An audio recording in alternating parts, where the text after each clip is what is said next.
liwanag ng kaaliw. Sa amin dumalaw ka, dumalaw ka, kalinga mo ang takbuhan, kalinga mo ang takbo.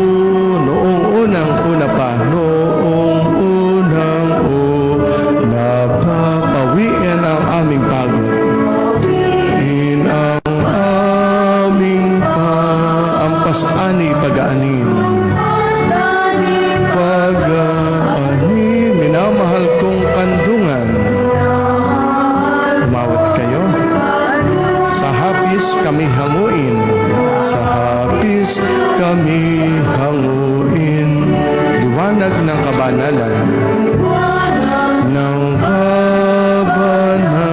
Sa amin mamuhay ka, mamuhay ka, sa ningas ng iyong pag-ibig, ang siyang magsilbing gabay, silbing gabay. Pag nalayo ka sa amin, ang tao'y walang halaga, ang tao'y walang halaga, di namin makakayanan. Hanguin ang kaluluwa, hanguin ang kaluluwa, liwanag ng bagong buhay, liwanag ng sa amin umakay ka, linisin ang aming sugat, ang diwa'y bigyang sigla,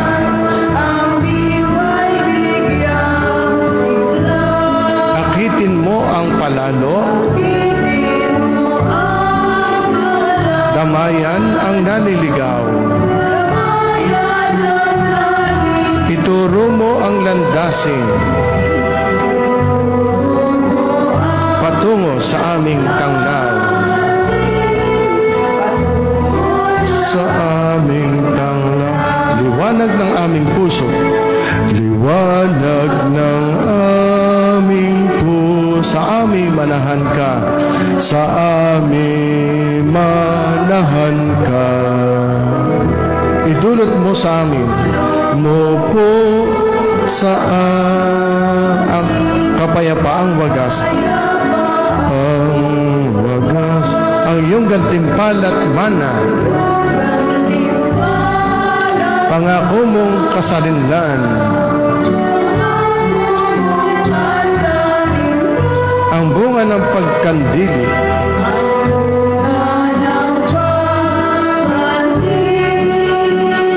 ligaya magpakailanman.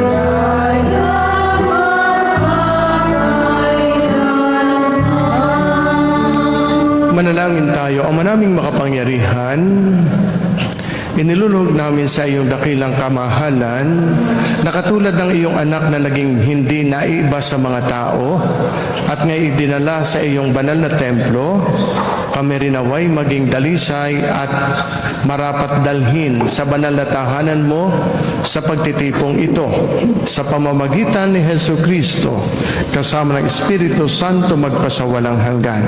Amen. Pagbasa mula sa aklat ni Propeta Malakias. Ito ang sinabi ng Panginoong Diyos. Ipadadala ko ang aking sugo upang ihanda ang daraanan ko. At ang Panginoon na inyong hinahanap ay biglang darating sa kanyang templo. Darating ang pinakahihintay ninyong sugo at ipapahayag ang aking tipan. Ngunit sino ang makatatagal pagdating sa araw na iyon? Sino ang makakaharap pag siya'y napakita na? Siya'y parang apoy na nagpapadalisay sa bakal at parang matapang na sabon.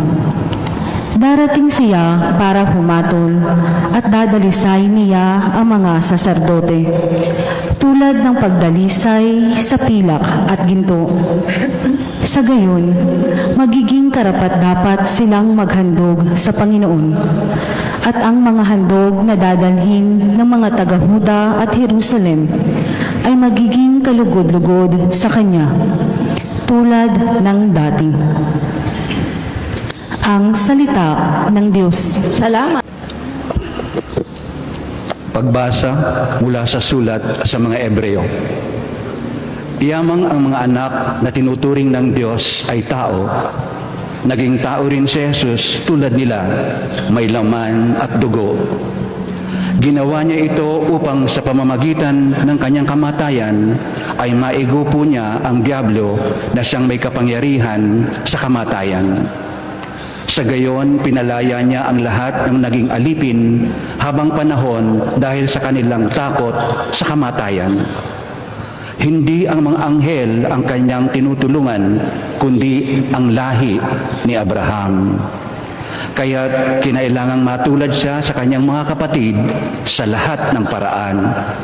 Sa gayon, siya'y naging isang dakilang saserdote, mahabagin at tapat, naglilingkod sa Diyos at naghahandog ng hain sa ikapagpapatawad ng mga kasalanan ng tao. Sapagkat siya may tinukso at nagbata, kaya ngayon matutulungan niya ang mga tinutukso. Ang salita ng Diyos. Salamat sa Diyos Sumainyo ang Panginoon. at sumaiyo rin.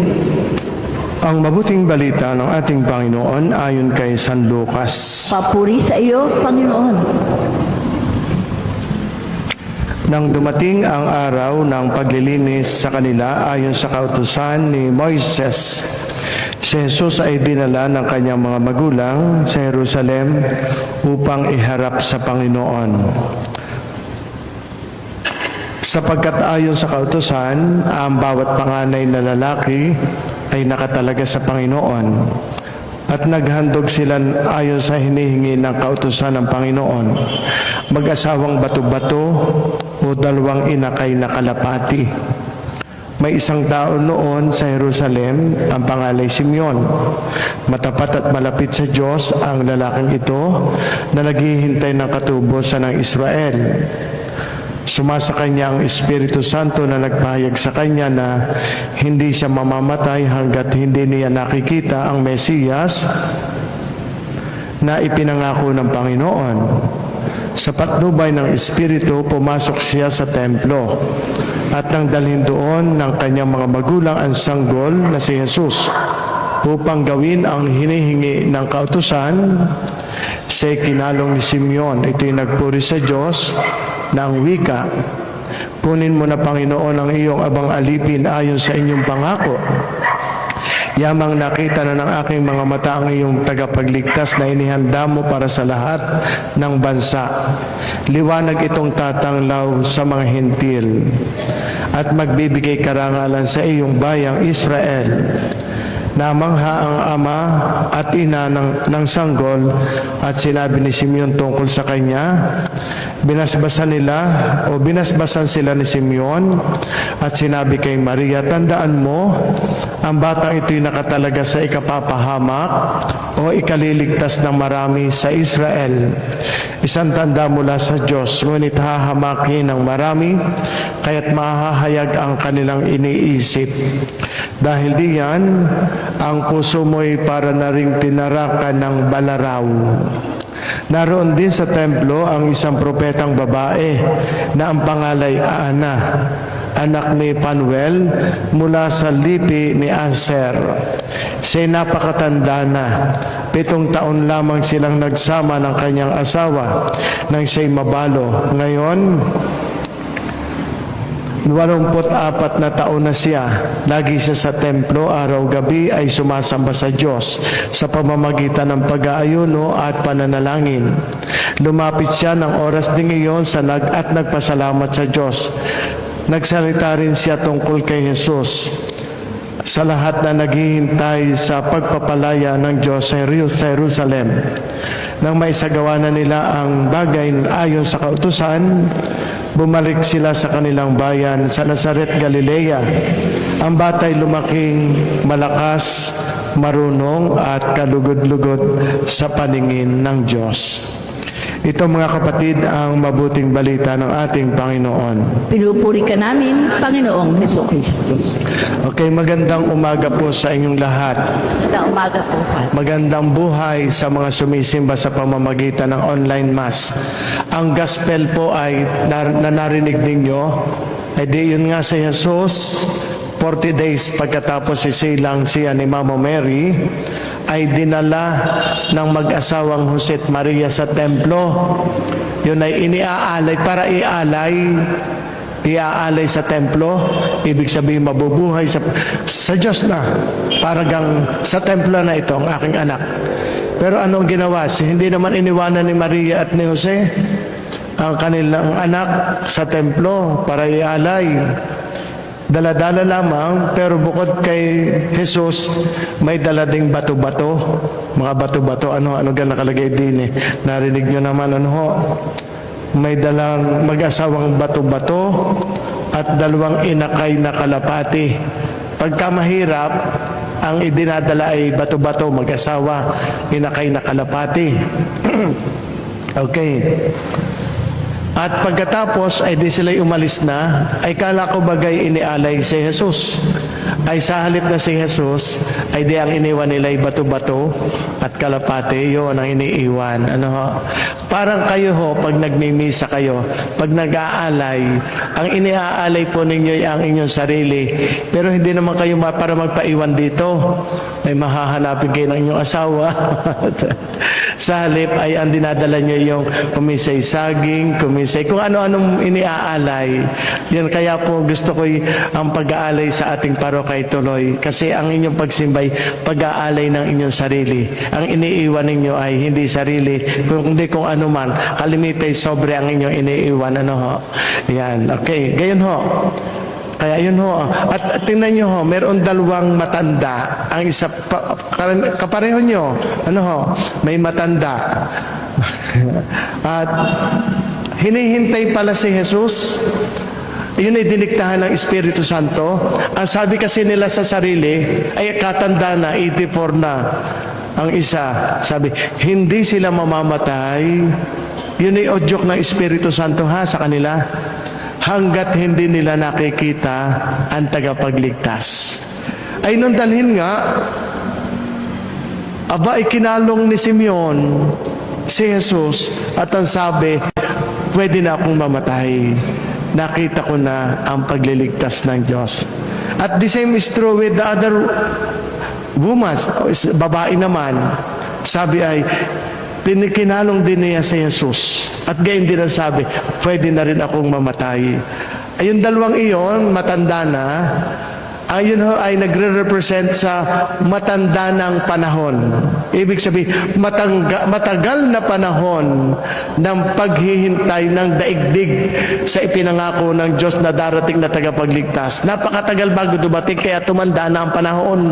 Kaya ang 2 iyon, yun ay parang larawan ng matandang panahong naghintay. At ngayon, pwede na silang mamatay sapagkat dumating na talaga ang liwanag na nagagapi sa dilim. Yun po ang ibig sabihin. Kaya nga, magandang alam natin yung tungkol dito. Pinagdiriwangan natin yun. Kaya ang tawag dito ay presentation of the Lord. 40 araw matapos ipanganak si Jesus. Kasabay ng kapistahang ito ay ang pagbabasbas ng kandila. Sapagkat kinikilala natin na si Jesus ang liwanag na gumapi sa daigdig. I am the light of the world. Whoever follows me will not walk in darkness. Yan. Bakit iniaalay si Jesus sa templo? Tradisyon ng panganay na lalaki iniaalay sa Diyos. Itanda ng buhay na kaloob ng Panginoon at pagpapasalamat sa buhay. Kahit si Jesus ay anak ng Diyos, nagpakumbaba siya at sumunod sa kautusan. Ipinakikita nito na ang tunay na pananampalataya ay hindi lang salita, kundi pagsunod at pag-aalay ng sarili sa Diyos. True worship is obedience offered in love. Kaya nga sa unang pagbasa, ang Diyos ay dumating upang linisin ang kanyang bayan. Sabi ni Propeta Isaías o Malakaya sa first reading, darating ang Panginoon sa kanyang templo, hindi para husgahan agad, kundi upang linisin at baguhin ang kanyang bayan, tulad ng apoy na nagpapadalisay sa ginto. He will sit refining and purifying silver. Kapag dumating ang Diyos sa ating buhay, minsan ay may sakit dahil may kailangang baguhin. Bisyo, galit, kasinungalingan o kakulangan sa pagmamahal. Pero ginagawa ng Diyos ito para sirain tayo, hindi tayo, kundi ang mga mali na meron tayo. Yan. Sa ikalawang pagbasa, ang Diyos ay naging tao para iligtas tayo. Itinuturo sa atin ang ikalawang pagbasa na si Jesus ay naging katulad natin sa lahat maliban sa kasalanan.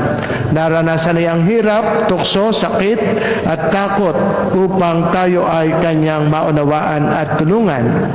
Because he himself suffered and was tempted, he is also able to help those who are tempted.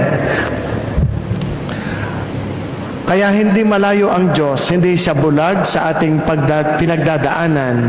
Kapag tayo ay nahihirapan, tandaan natin, God is not distant from our pain. He entered into it. Kahit sa kamatayan, hindi malayo ang Diyos sa atin.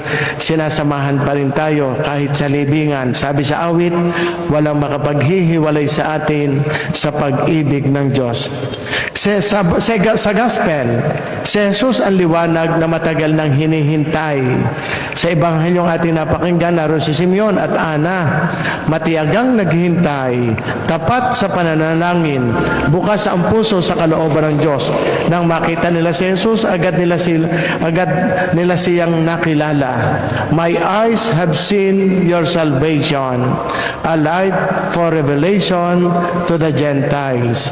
Yan ang sabi, nakita ko ang tagapagligtas at ang pagliligtas. Liwanag itong tatanglaw sa mga hentil. Yan. Hindi malakas o grande ang pagdating ng tagapagligtas. Siya ay isang sanggol, siya ay mahina sa paningin ng mundo. Kaya tayo ay may debosyon sa Santo Niño. Ngunit sa mata ng pananampalataya, siya ang kaligtasan. Sa kaligtasan, siya ang liwanag. Faith allows us to see what the eyes alone cannot. Kaya ang kahulugan ng pagbabasbas ng mga kandila ang kandila ay simbolo ni Kristo.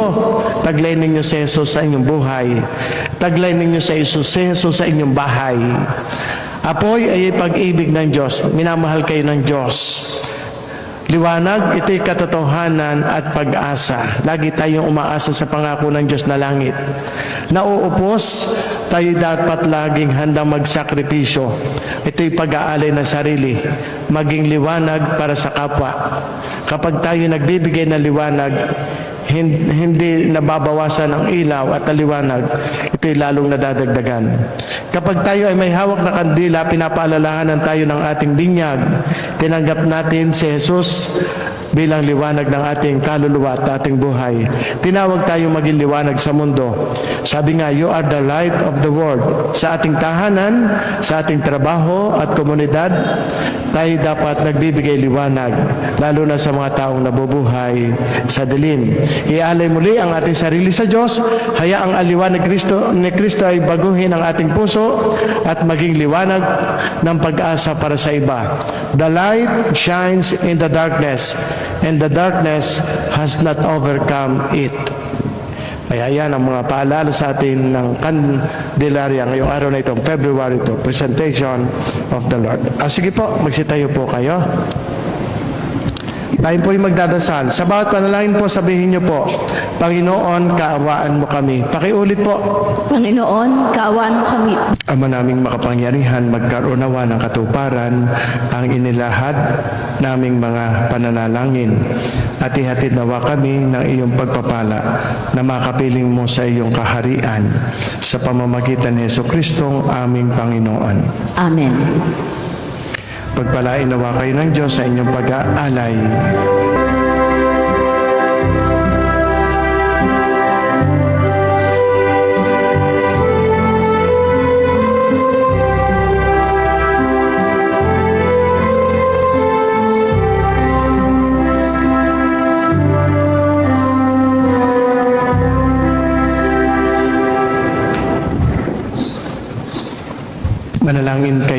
ipinaghatid upang itong ating paghahain ay kalugdan ng Diyos amang makapangyarihan.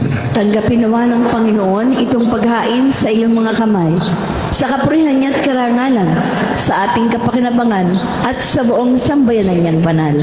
Manalangin tayo, O manaming lumikha, naway maging kalugod-lugod sa iyo ang paghahaing ito ng iyong nagagalak na sambayanan.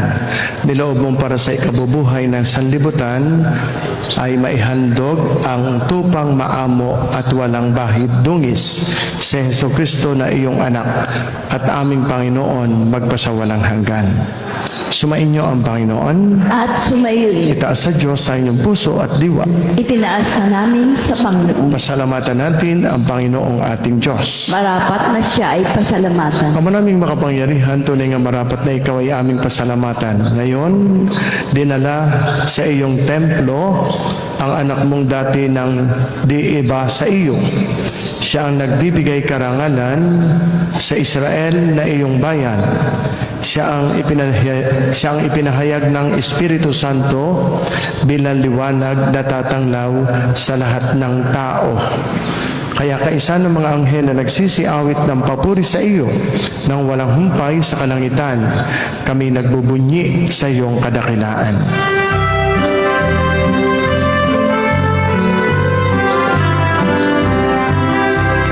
Santo, Santo, Santo,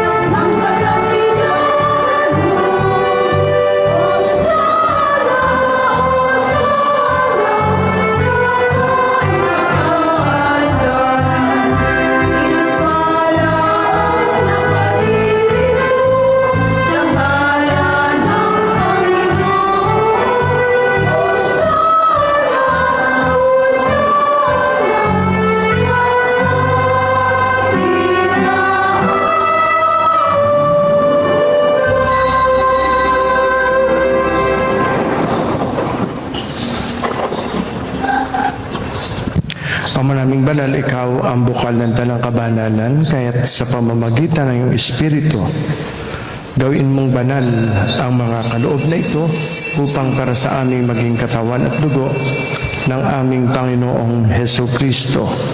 Bago niya pinagtiis ang kusang loob na maging handog, hinawakan niya ang tinapay, pinasalamatan kaniya, pinaghati-hati niya iyon, iniabot sa kanyang mga alagad at sinabi, tanggapin ninyong lahat ito at kanin. Ito ang aking katawan na ihahandog para sa inyo.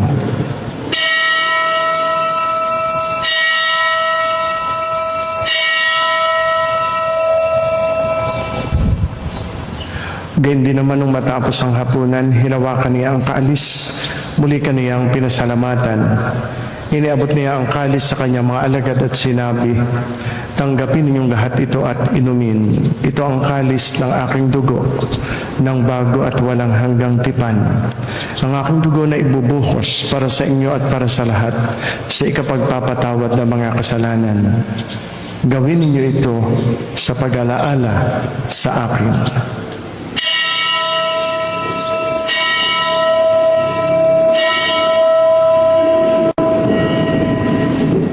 Sama-sama nating ipagbunyi ang misteryo ng ating pananampalataya.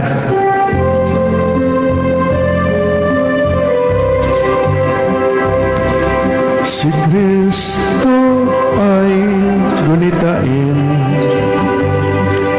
sarili ay inihain, bilang pagkait inumin, pinagsasaluhan natin hanggang sa siya dumating. Ang ginagawa namin ngayon ang pag-alaala sa pagkamatay at muling pagkabuhay na iyong anak.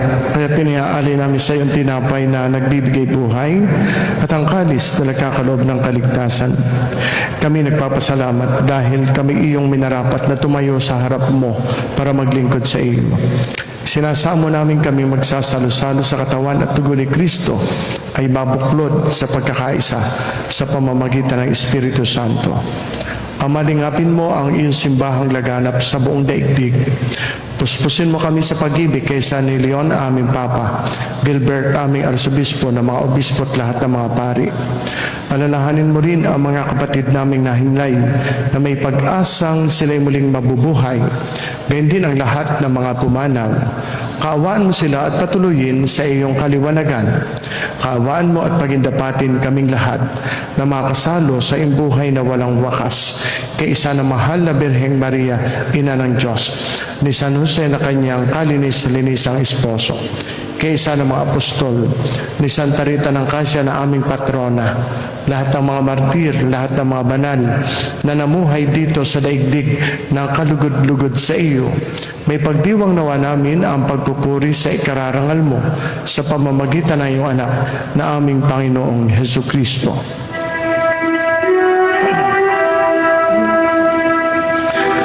Sa pamamagitan ni Kristo,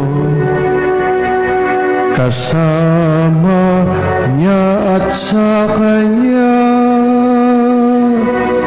ang lahat ng parangal at papuri ay sa iyo, Diyos Amang makapangyarihan, kasama ng Espiritu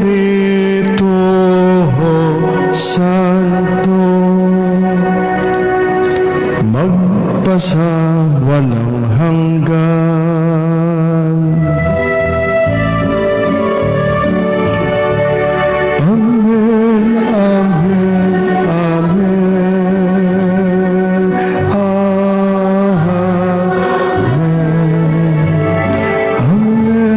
amen, amen.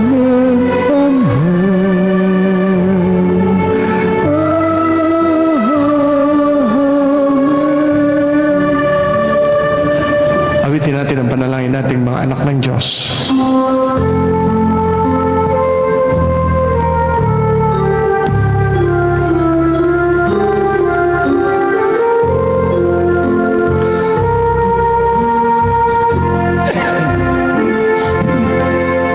Ama namin, sumasalangit ka.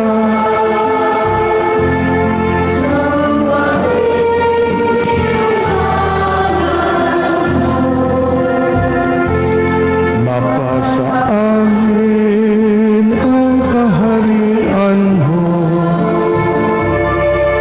sundin ang loob mo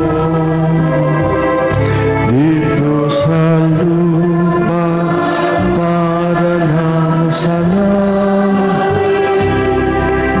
Bigyan mo kami ngayon ng aming kakanin sa araw-araw, at patawarin mo kami sa aming mga sala, para ng pagpapatawad namin sa nagkakasala sa amin. At huwag mo kaming ipahintulot sa tukso at iagyan kami.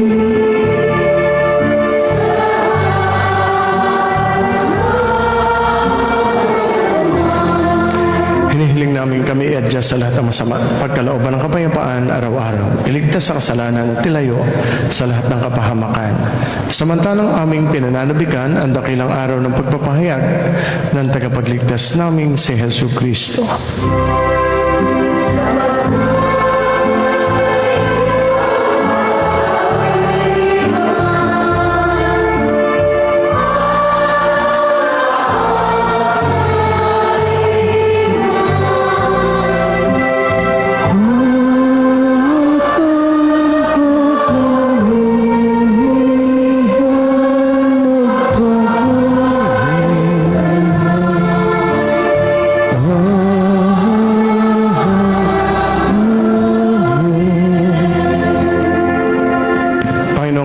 Kristo, sinabi mo sa iyong mga apostol, kapayapaan ang iniiwan ko sa inyo. Ang aking kapayapaan ang ibinibigay ko sa inyo.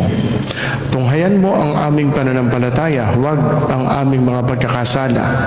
Pagkalooban mo kami ng kapayapaan at pagkakaisa ayon sa iyong kalooban, kasama ng Espiritu Santo magpasawalang hanggan. Amen. Ang kapayapaan ng Panginoon ay laging sumainyo. At sumayo rin. Magbatian tayo, maghangad ng kapayapaan sa isa't isa. Sumainyong lahat ang kapayapaan. Pagbati rin sa mga kaisa natin sa pamamagitan ng Facebook page ng Santa Rita de Casia Parish.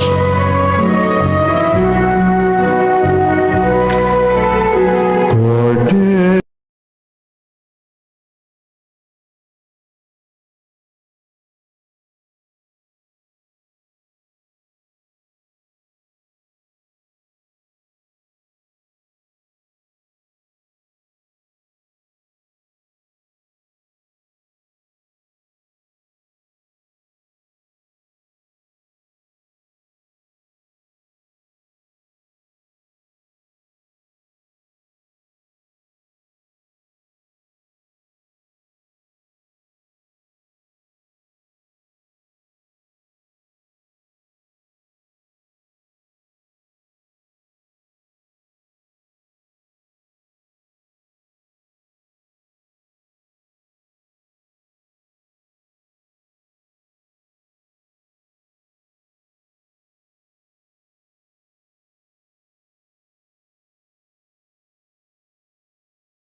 Ng Diyos na nag-aalis ng mga kasalanan ng sanlibutan, ipagkaloob mo sa amin.